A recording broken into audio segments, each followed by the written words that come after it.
प्यारे विद्यार्थियों, आज हम पढ़ने जा रहे हैं कक्षा 10वीं की प्रश्नावली 3.2 दो चर वाले रैखिक समीकरण युग्म का ग्राफीय विधि द्वारा हल। आपने देखा कि एक दो चर वाले रैखिक समीकरण युग्म को कैसे ग्राफीय रूप में दो रेखाओं में व्यक्त किया जाता है। आपने यह भी देखा कि ये रेखाएं प्रतिच्छेद कर सकती हैं या समांतर हो सकती हैं या संपाती हो सकती हैं। एक रैखिक समीकरण युग्म जिसका कोई हल नहीं होता रैखिक समीकरणों का असंगत या इनकॉन्सिस्टेंट युग्म कहलाता है।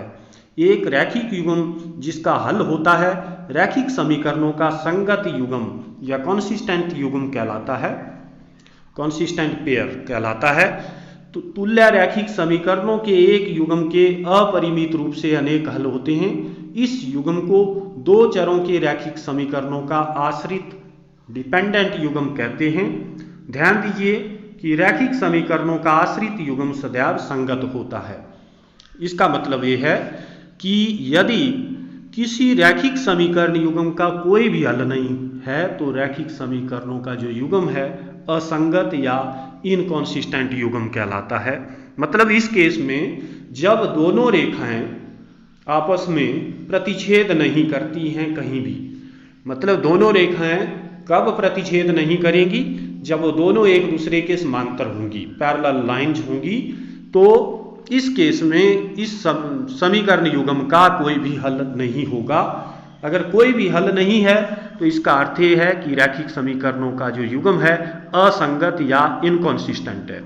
दूसरा केस ये हो सकता है कि रैखिक समीकरण युग्म जिसका एक अद्वितीय हल हो, एक अद्वितीय हल हो, इसका मतलब दोनों रेखाएं एक दूसरे को एक बिंदु के ऊपर प्रतिच्छेद करती हैं और वही बिंदु इन रैखिक समीकरण युग्म का अद्वितीय हल होता है। और इस केस में भी जब कोई हल है, एक अद्वितीय हल है, तो रैखिक समीकरणों का युग्म कॉन्सिस्टेंट या संगत युग्म कहलाता है। एक हल होगा तब भी संगत होगा। या तीसरा केस ये भी हो सकता है कि अपरिमित रूप से अनेक हल हों। इस केस में क्या होता है कि दोनों रेखाएं, एक रेखा दूसरी के ऊपर ग्राफ में एक रेखा दूसरी के ऊपर ही आती है, तो इस केस में दो चरों के रैखिक समीकरणों का युग्म जो है उसको हम बोलते हैं डिपेंडेंट युग्म, आश्रित युग्म। और ये जो आश्रित युग्म है तब भी वो भी क्या होता है, सदैव संगत होता है। मतलब यहाँ भी अपरिमित रूप से अनेक हल हैं या एक हल हो तब भी संगत युग्म होगा, कॉन्सिस्टेंट युग्म होगा। और अपरिमित रूप से अनेक हल हों तब भी ये युग्म जो होगा संगत युग्म होगा, कॉन्सिस्टेंट होगा। असंगत कब होगा, जब रैखिक समीकरण युग्म का कोई भी हल नहीं होगा। अब हम देखते हैं कि इन रेखाओं का व्यवहार, रैखिक समीकरण युग्म द्वारा निरूपित रेखाओं का व्यवहार किस प्रकार का होता है। तो यहाँ आप देखेंगे कि जो रेखा युग्म दिया गया है, रेखा युग्म है x minus 2y equal to 0 और दूसरा है 3x plus 4y minus 20 equal to 0। यहाँ आप देखते हैं कि a1 बटा a2 बराबर है 1/3 है। कैसे, यहाँ x का गुणांक 1 है और दूसरे समीकरण में x का गुणांक 3 है। तो यहाँ a1x जो स्टैंडर्ड फॉर्म है इसकी, a1x रैखिक समीकरण युग्म की a1x plus b1y plus c1 बराबर है 0 और दूसरा जो है a2x plus b2y plus c2 equal to 0 इस रूप की होती है। तो यहां आप देख रहे हैं a1 जो है 1 है और a2 3 है और जो y के गुणांक हैं b1 और b2 वो नफी 2 और 4 हैं, नफी 2 और 4 हैं। लेकिन यहाँ c1 यहाँ दिया नहीं है तो 0 होगा और यहाँ c2 नफी 20 है। c1 वहाँ पर तीसरी जो अचर पद है उसमें है नहीं, तो c1 बटा c2 आ जाएगा 0 बटा नफी 20। तो इस केस में आप देख रहे हैं कि a1 बटा a2 जो 1/3 है, 1/3 बराबर नहीं है नफी 2/4 4 के, नफी 2/4 के बराबर नहीं है। इसका अर्थ ये हुआ कि A1 बटा A2 बराबर नहीं है B1 बटा B2 के। जब भी इस तरह का आपके पास स्थिति आती है तो इस केस में क्या होगा, केवल एक अद्वितीय हल होगा रैखिक समीकरण युग्म का, मतलब रेखाएं एक बिंदु के ऊपर प्रतिच्छेद करेंगी और वही बिंदु उन रेखाओं का या रैखिक समीकरण युग्म का एक अद्वितीय हल होगा। एक बिंदु आएगा दोनों का, जो जिस बिंदु के ऊपर दोनों रेखाएं एक दूसरे को प्रतिच्छेद करेंगी वही उभयनिष्ठ बिंदु जो होगा इन दोनों रेखाओं का या दोनों समीकरणों का एक हल होगा, अद्वितीय हल होगा। दूसरा केस है जब रेखाएं इस प्रकार दी गई हैं 2x + 3y - 9 = 0 और 4x + 6y - 18 = 0। यहाँ आप देख रहे हैं इसकी कंपैरिजन करते हैं। अगर a1x + b1y + c1 और a2x + b2y + c2 = 0 से, तो a1 यहाँ पर आ रहा है 2 और a2 आ रहा है 4, b1 आ रहा है 3 और b2 आ रहा है 6। तो इस प्रकार हम देखते हैं c1 नफी 9 है और c2 नफी 18 है। जब इनका अनुपात हम लेते हैं a1 बटा a2 होता है 2/4 और b1 बटा b2 होता है 3/6 और c1 बटा c2 होता है नफी 9/18। तो यहाँ ये काट कर 2/4 जो है काट कर आ जाता है 1/2, काट कर 1/2।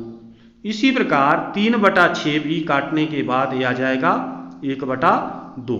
इसी प्रकार नफी 9/18 को भी काट देंगे, नफी 9 बटा नफी 18 है, माइनस से माइनस कैंसिल हो जाएगा, 9 से 9 एकम 9, 9 दूने 18, 1/2।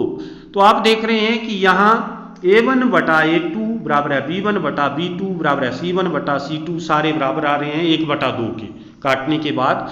तो इस केस में क्या होगा, ये रेखाएं जो होगी एक के ऊपर दूसरी आएगी और अपरिमित रूप से अनेक हल होंगे। जब ये संपाती रेखाएं होती हैं तो हम बोलते हैं अपरिमित रूप से अनेक हल होंगे रैखिक समीकरण युग्म के। तीसरा केस ऐसा हो सकता है जब यहां जो समीकरण है x + 2y - 4 = 0 and 2x + 4y - 12 = 0। इसमें अगर इसकी हम तुलना करते हैं, कंपेरिजन करते हैं a1x + b1y + c तथा a2x + b2y + c2 = 0 से, तो यहाँ आप देखते हैं a1 जो है वो है 1, इसका x का गुणांक 1 है यहाँ, और नीचे दूसरे समीकरण में गुणांक 2 है, तो 1/2। a1 बटा a2 आ गया 1/2, b1 बटा b2 आ जाता है 2/4 और c1 बटा c2 आ जाता है नफी 4 बटा नफी 12, जो कि यहाँ लिखे हुए हैं। तो यहाँ आप देख रहे हैं a1 बटा a2 तो बराबर हैं, क्योंकि 2/4 जो है वो कैंसिल करके 1/2 ही आने वाला है, 2 से 4 कैंसिल होगा 1/2। a1 बटा a2 भी 1/2 है, b1 बटा b2 भी 1/2 हो जाएगा।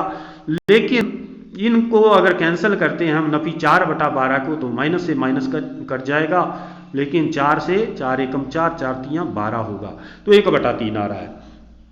इसका अर्थ हुआ कि a1 बटा a2 जो हैं आपस में बराबर हैं किसके, b1 बटा b2 के, लेकिन बराबर नहीं है a1 बटा a2 बराबर है b1 बटा b2 के, लेकिन बराबर नहीं है c1 बटा c2 के।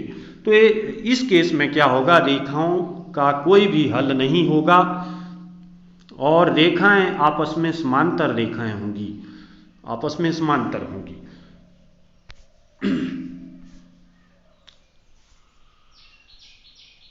आगे हम प्रश्नावली 3.2 के कुछ प्रश्नों को हल करते हैं।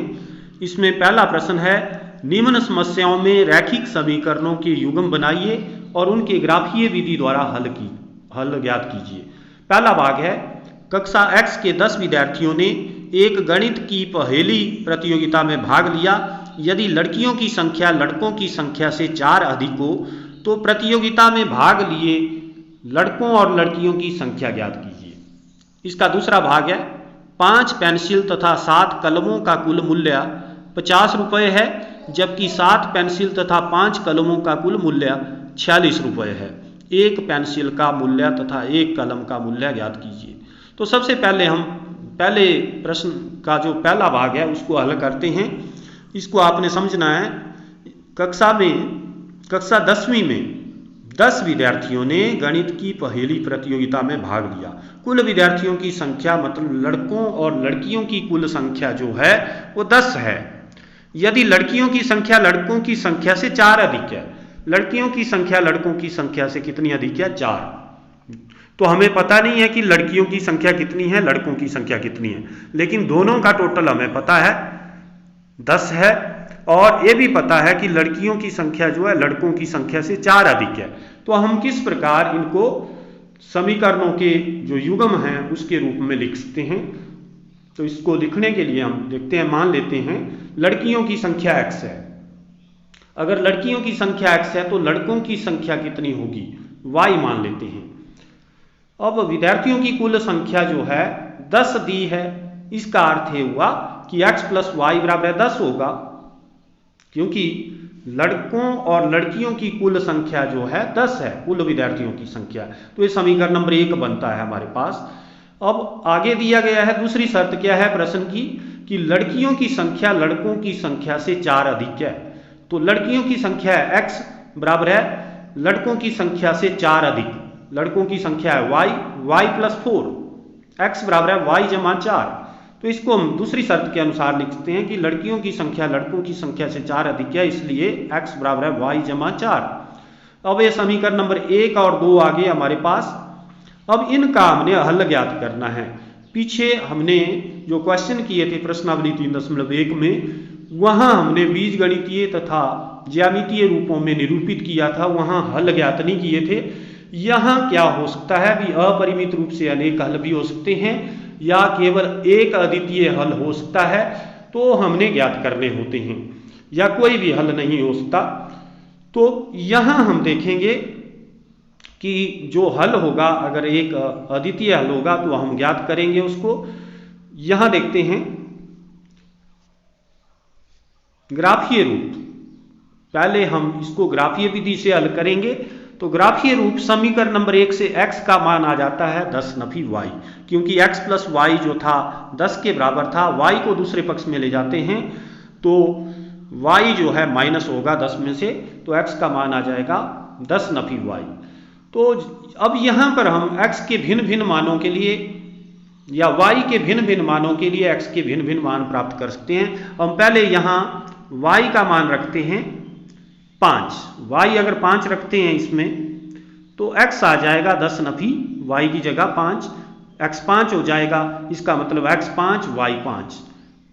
दूसरा हल इसका हो सकता है जब हम y के स्थान पर 6 रखते हैं, y के स्थान पर 6 रखते हैं, y 6 आया तो x जो आ जाएगा 10 नफी y की जगह 6 रखा है, 10 नफी 6, x का मान आ गया 4।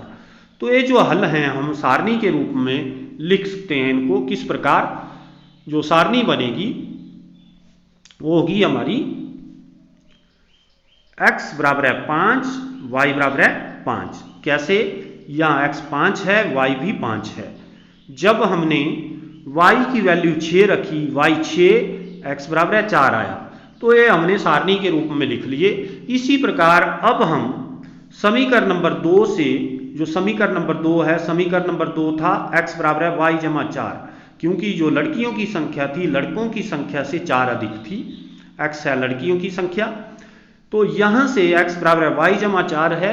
अब हम क्या करते हैं, यहां भी हम y के भिन्न भिन्न मान अपनी मर्जी से रख लेते हैं।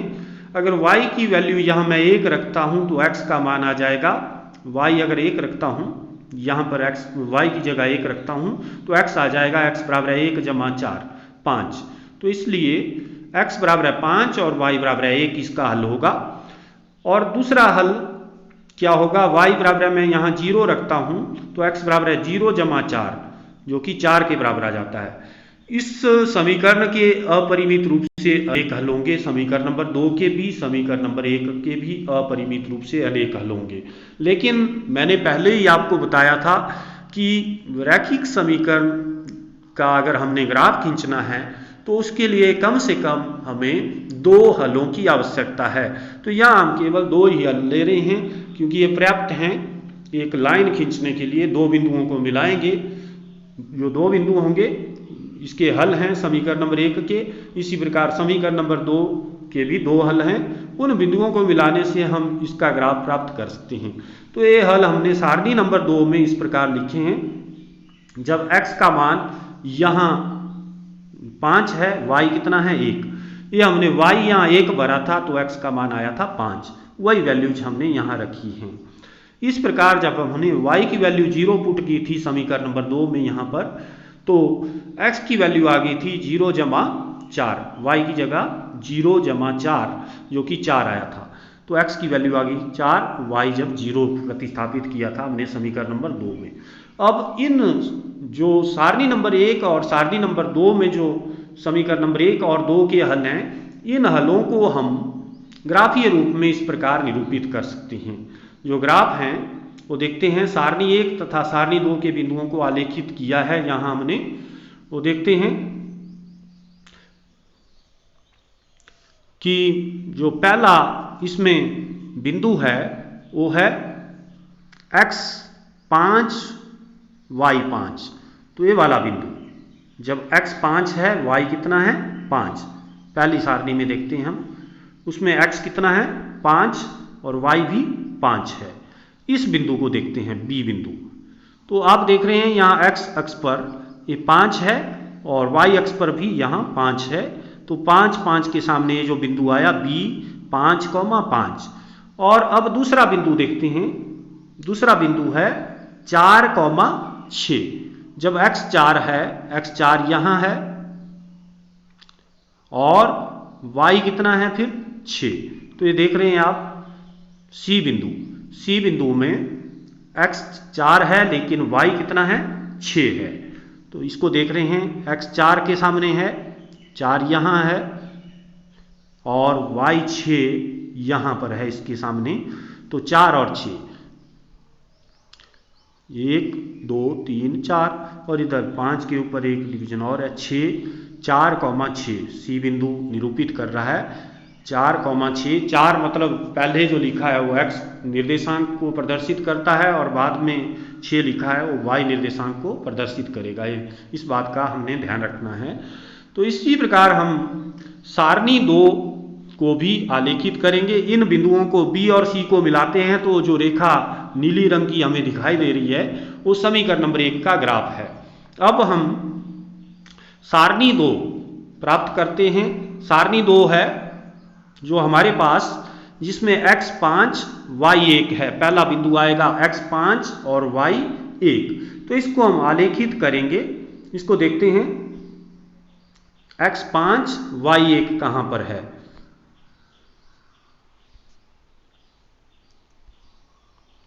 यहां x5 और y1 ये बिंदु है हमारे पास बिंदु D।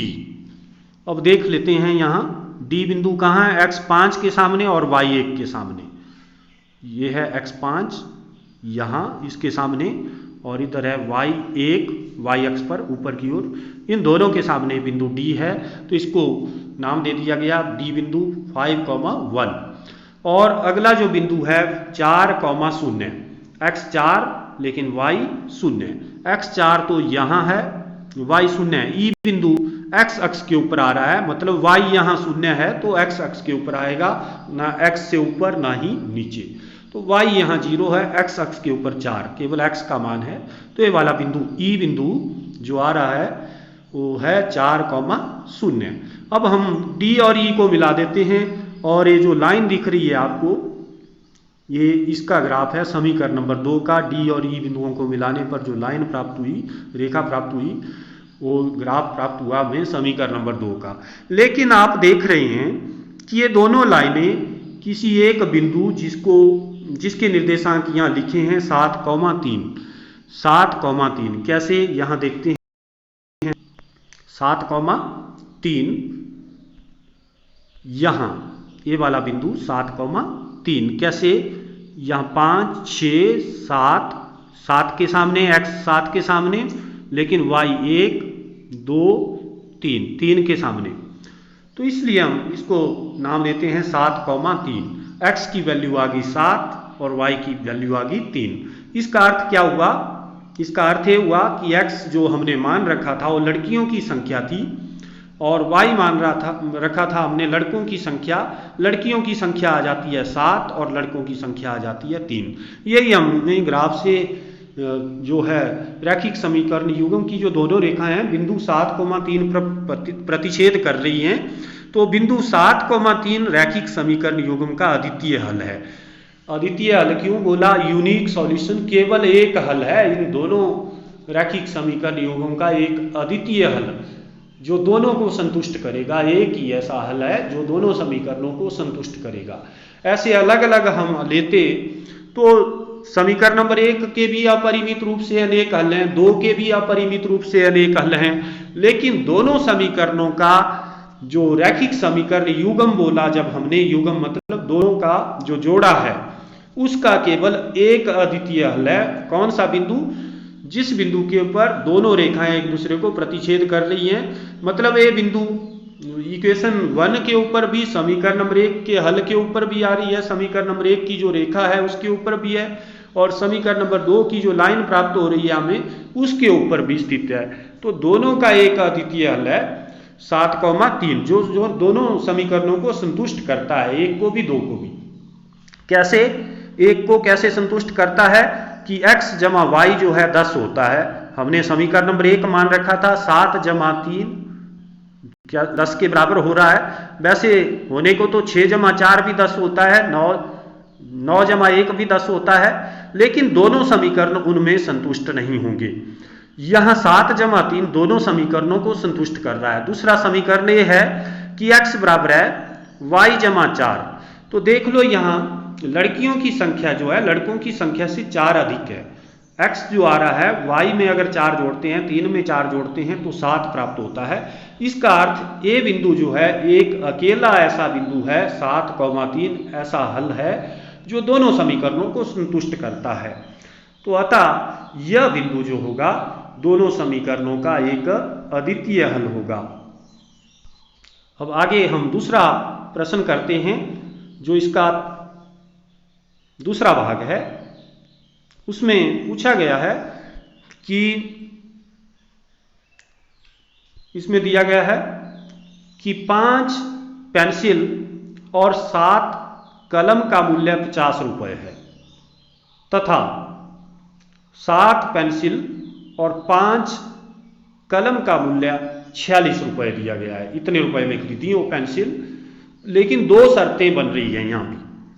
हम मान लेते हैं कि एक पेंसिल का मूल्य x रुपये है तथा एक कलम का मूल्य y रुपये है। अब प्रश्न की जो पहली शर्त है उसके अनुसार ये है कि 5 पेंसिल और 7 कलम का मूल्य 50 रुपये। तो यहां पहले हम 5 पेंसिल का मूल्य ज्ञात करते हैं। 5 का मूल्य हो जाएगा 5 गुणा एक पेंसिल का मूल्य 5x। फिर एक कलम का मूल्य अगर y रुपये है तो 7 कलम का मूल्य 7 गुणा y 7y रुपये होगा। लेकिन प्रश्न के अनुसार ये दिया गया है कि 5 पेंसिल और 7 कलमों का मूल्य 50 रुपये है, इसलिए जो पहली शर्त है 5x जमा 7y बराबर है 50। दूसरी शर्त में बोला गया है कि बाद में जो 7 पेंसिल और 5 कलम जो है 46 रुपये में खरीदी गई। तो 7 पेंसिल का मूल्य कितना होगा? 7x, 7 से गुणा हो जाएगी, और लेकिन 5 कलम का मूल्य कितना हो जाएगा? 5 गुणा y। दोनों जो हैं 46 रुपये में खरीदे गए, तो 7x जमा 5y बराबर है 46। ये समीकरण नंबर 2 है।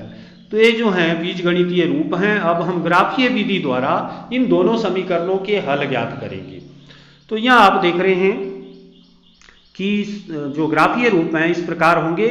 अभी हम देखेंगे x की वैल्यू यहाँ से आ सकती है 50 नफी 7y बटा 5। कैसे? क्योंकि जो समीकरण था हमारे पास वो था 5x जमा 7y बराबर है 50। यहाँ से हमने क्या किया,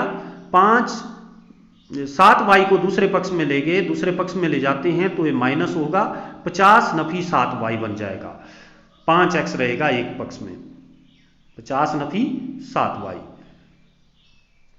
लेकिन x किसके बराबर आ जाएगा? फिर x आ जाएगा 50 नफी 7 वाई बटा 5, क्योंकि 5 दूसरे पक्ष में जाएगा तो भाग करेगा।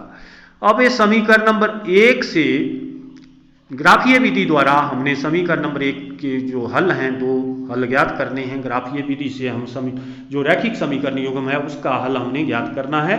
तो हम क्या करेंगे कि समीकरण नंबर 1 के हम दो हल ज्ञात कर लेते हैं। पहले कैसे?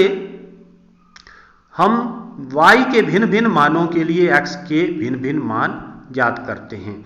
जब हम यहां इस समीकरण नंबर 1 में y के स्थान पर 5 रखते हैं तो x की वैल्यू आ जाती है 50 नफी 7 गुना 5। y के स्थान पर यहां 5 रखते हैं, 7 गुना 5, 50 नफी 35 बटा 5, ये बन जाता है 15 बटा 5, जो x आ गया, x का मान आ जाता है 3। इसलिए y बराबर है 5, इसका अर्थ हुआ y बराबर है 5 और x बराबर है 3। इस समीकरण का हल है। इसी प्रकार हम दूसरा हल इसका ज्ञात कर सकते हैं, क्योंकि ग्राफ खींचने के लिए हमें कम से कम दो हलों की आवश्यकता है। तो y हम अब 0 रखते हैं तो ये बन जाता है x बराबर है 50 नफी 7 गुना 0 बराबर है 50 नफी 0 जो कि 50 ही होता है बटा 5 बराबर है x बराबर है 10 आ गया, काट कर 5 से कट जाएगा, 5 एकम 5, 5 दा 50। तो x की वैल्यू आ गई 10। इसका अर्थ हुआ x बराबर है 10 और y बराबर है 0। इस समीकरण का दूसरा हल है। पहला हल था x बराबर है 3 और y बराबर है 5। अब ये जो हल हैं हम इनको सारणी के रूप में भी लिख सकते हैं। इस प्रकार लिखेंगे, जो सारणी 1 है, यहाँ देखेंगे आप x की वैल्यू 3 है, y 5 है, तो x 3 y 5। और दूसरा हल जब x 10 है y 5 होगा, y का मान हमने 0 प्रतिस्थापित किया था तो x आ गया यहाँ पर 10। इसी प्रकार हम सारणी नंबर 2 के लिए, जो सारणी नंबर 2 है वो है x बराबर है 3, y बराबर है 5, x बराबर है 8, y बराबर है नफी 2। तो ये सारणी 2 के हल हैं। अब सारणी 2 जो है समीकरण नंबर 2 से हमें प्राप्त हुई है। समीकरण नंबर 2 क्या था? 7x बराबर है 7x जमा 5 y बराबर है 46, इसके बराबर था समीकरण नंबर 2। तो इसको हमने हल किया है। 7x जमा 5 y बराबर है 46। तो जब 5 y को दूसरे पक्ष में ले जाते हैं, ये 46 में से माइनस होगा, ये बन जाएगा 7x बराबर है 46 नफी 5y, 46 नफी 5y। जब इसको हल करते हैं तो x जो आ जाएगा हमारे पास 46 नफी 5y बटा 7। ये क्यों? क्योंकि 5y को देखो हम दूसरे पक्ष में ले जाते हैं इधर, तो यहाँ प्लस हो रहा था, दूसरे पक्ष में जाके माइनस हो जाएगा। और 7 को दूसरे पक्ष में ले जाते हैं, यहाँ गुणा कर रहा था, x को दूसरे पक्ष में जाके भाग करेगा। अब यहाँ भी जैसे हमने ऊपर इसके हल ज्ञात किए हैं, जब हम यहाँ y का मान 5 भरेंगे तो यहाँ बन जाएगा 46 नफी 5 गुणा 5 हो जाएगा 25, 46 नफी 25 जो कि 21 आ जाता है। 21 बटा 7, 21 को 7 से भाग कर देंगे, 3 आ जाएगा, मतलब x का मान 3 आ जाएगा। इसी प्रकार जब हम y की वैल्यू यहाँ नफी 2 भरते हैं तो 46 नफी 5 गुणा नफी 2, नफी 5 गुणा Nafi 2 minus into minus plus हो जाएगा, और 5 गुणा 2 10। जब y की वैल्यू यहाँ पर हम नफी 2 भरते हैं तो ये बन जाता है 46 जमा 10। 46 जमा 10, जमा 10 क्यों? क्योंकि -2 से जब यहाँ गुणा करेंगे -5 की तो ये बन जाएगा -5 गुणा -2 जो कि +10 होता है।